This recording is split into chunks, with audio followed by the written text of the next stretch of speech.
Hello दोस्तों, welcome on Ayodhya gardening channel. दोस्तों, ये आपके सामने बहुत खूबसूरत सा फ्लावर वाला प्लांट है।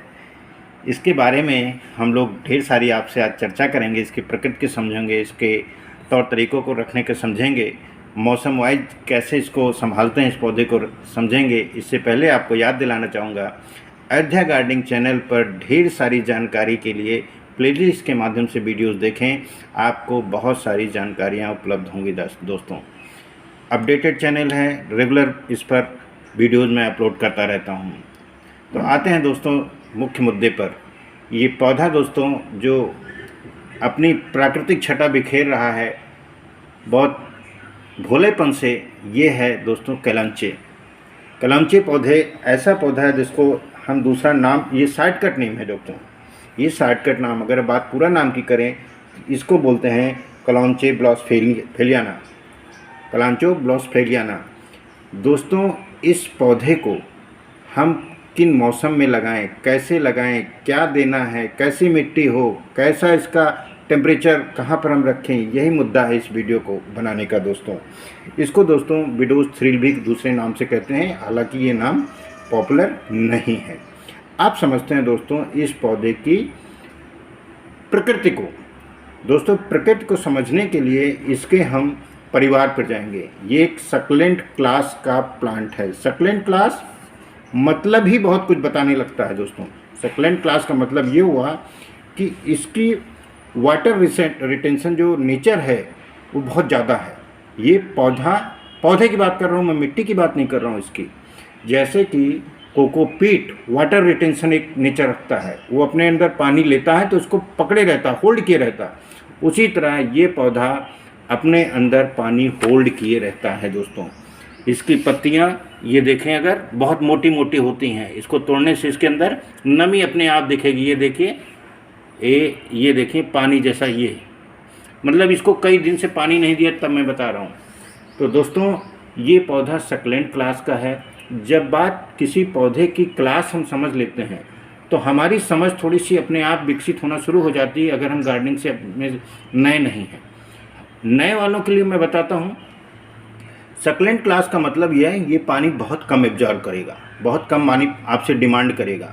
यानी जब इसकी 2 इंच 3 इंच मिट्टी सूख जाए उसके बाद भी हमें पानी देने से पहले एक बार रीचेक करना पड़ेगा क्या उसके नीचे भी पानी नहीं है मिट्टी में, तभी हम दें इसको पानी दोस्तों।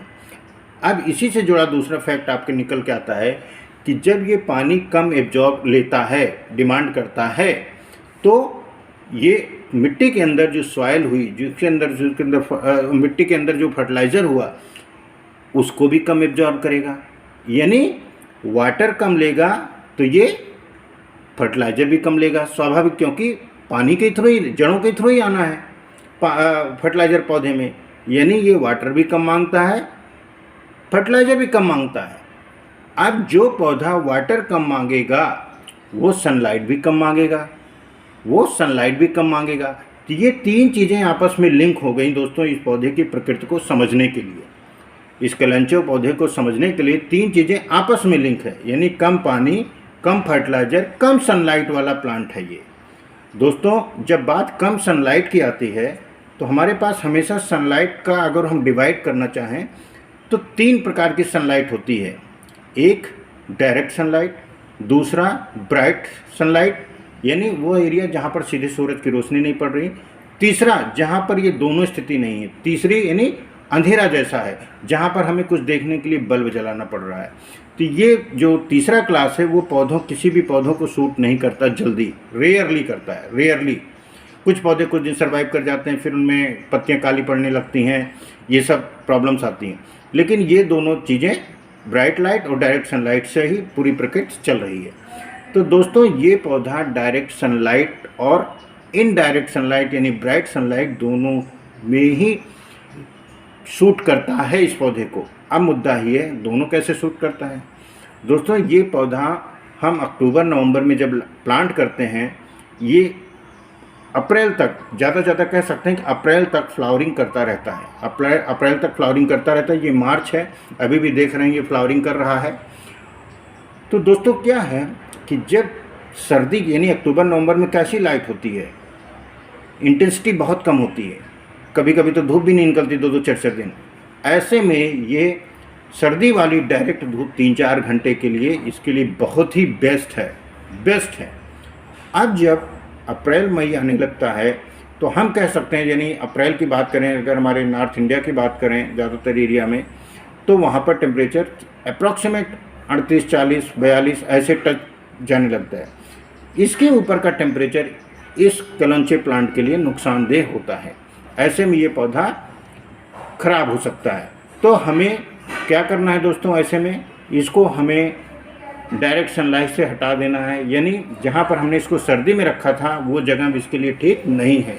इसको ऐसी जगह रख दें जहाँ पर ब्राइट लाइट आती हो और डायरेक्ट सनलाइट 1 घंटे की भी ना पड़ती हो। और पानी हम बहुत कम कर दें। पानी तभी दें जब पत्तियों को, मिट्टी तो चेक करें, पत्तियों को भी ऐसे नोच करके देख लें जैसे हमने दिखाया। अगर उनमें पानी बहुत कम है तभी हम दें। दोस्तों ये पौधा, कई सारे पौधे जब लगते हैं एक लाइन में तब ये अपनी ब्यूटी द बेस्ट की पोजीशन में होता है। तो दोस्तों हम आपसे बताना ये चाहते हैं कि इस पौधे को अक्टूबर नवंबर में लगाएं। ये अपने अपने प्रोसेस हैं, इसको दोस्तों अपने अपने प्रोसेस हैं कि चाहे आप इसको डायरेक्ट नर्सरी से ला के लगाएँ, चाहे आप इसके बीज, अभी आप ये देखिए ये इसके कुछ सूखना शुरू हो गए हैं, इसके फ्लावर्स सूखना शुरू हो गए हैं। तो 2 रास्ते होते हैं, या तो हम इसको काट करके सुखवा लें। हम प्रीफर क्या करते हैं, नेचुरल परफॉर्मेंस के लिए, नेचुरल चीज़ों के लिए इसको अपने आप सूखने देते हैं। आप जैसे ये देखें ये सब अपने आप सूख रहा, ये अपने आप सूखना शुरू हुआ है। तो हम इसको हफ्ता 10 दिन 15 दिन ये जो फूल दिख रहे हैं वो भी सूख जाएंगे। उसके बाद कट करके इसको और ड्राई कर लेंगे। करने के बाद इसको एक शीशी में रख लेंगे और सीजन आने पर अक्टूबर नवंबर में फिर इसको हम सीडिंग कर देंगे और बीज से पौधे भी निकल सकते हैं। इसके अलावा में हम लोग नर्सरी से ले सकते हैं। ये कोई बहुत महंगा प्लांट नहीं है, ये दोस्तों 20 रुपये 25 रुपये में आराम से मिल जाता है। तो ऐसे में दोस्तों अब दिक्कत यहाँ पर ये आती है कि गर्मी में इसको संभालने वाली, ये पौधा अपने आप गर्मी में संभला रहेगा। आप पानी बचाएं ना दें, नमी पर नज़र रखें और ये ना देखें, जो सबसे बड़ी गर्मी प्रॉब्लम आती है घर में, जैसे कुछ लोगों को नहीं जानकारी है, सारे पौधों में पानी गर्मी में ज़्यादा डिमांड हो जाती है तो इसको भी दे दिया। ये सबसे बड़ा इशू है। इसको ऐसी जगह रखें या लोगों को घर में भी बता दें कि इस पौधे में पानी ना दें। अभी अगर हम बात करें जब मई जून जैसे महीने में शायद ये 15 दिन पे पानी मांगे तो आश्चर्य नहीं है।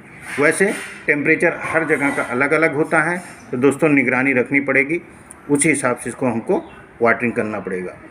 अब दोस्तों आई मिट्टी की, जो पौधा मैंने बताया सक्लेंट क्लास के पौधा हुआ तो इसकी फर्टिलाइज़र डिमांड बहुत कम होती है, वाटर डिमांडिंग बहुत कम होता है ये। तो ऐसे में दोस्तों मिट्टी इसकी बहुत ज़्यादा भुरभुरी होनी चाहिए। मिट्टी भुरभुरी करने के एक नहीं कई तरीके मैंने सिखाए हैं दोस्तों, आप प्लेलिस्ट के माध्यम से देखें जा कर के, तो वहाँ पर आपको मिलेगी ये जानकारी कि मिट्टी को भुरभुरी कैसे बनाएं। तो ऐसे में दोस्तों ये क्या है कि आप जितनी भुरभुरी इसकी मिट्टी रखेंगे पानी उतनी जल्दी निकल जाएगा और ये पौधे को ख़त्म होने का रिस्क बहुत कम रहेगा। बहुत कम रहेगा। NPK इसके लिए द बेस्ट फर्टिलाइज़र है, लेकिन टाइम ऑफ फर्टिलाइजिंग है वही जो अगर आप नए पौधा लगाए हैं लाके नर्सरी से, तो जैसे ब्लूमिंग स्टार्ट होती है उस वक्त दें, 15-15 दिन पर दें, बहुत अच्छा फ्लावर्स इसमें निकलेंगे। लेकिन गर्मियों के महीने में जब ये इसका कह सकते हैं डॉर्मेंसी में जा रहा है, रेस्ट पीरियड शुरू होने वाला है, तो इसको केवल पानी पर रखें, वो भी नीड बेस्ड और ब्राइट लाइट, बस ये पौधा आपके घर की शोभा बढ़ाता रहेगा दोस्तों। और कभी भी इसको आप जब ब्लूमिंग हो रही हो तो आप इसको इनडायरेक्ट सनलाइट में ना रखें। जैसा मैंने बताया सर्दियों में डायरेक्ट सनलाइट में ही रखें, तभी दोस्तों मज़ा आएगा आपको इस पौधे को लगाने में। अब अगर ज़्यादा गर्मी पड़ती है, जैसे बहुत सारे एरियाज़ हैं राजस्थान वगैरह पर, तो कभी कभी तो 45-47 डिग्री टेम्परेचर चला जाता है, भले वो 2-4 दिन के लिए ही चला जाओ। ऐसे में इसको दोस्तों अपने घर में ड्राइंग रूम में रखें, ठंडे में ज़्यादा अच्छे से परफॉर्म करेगा।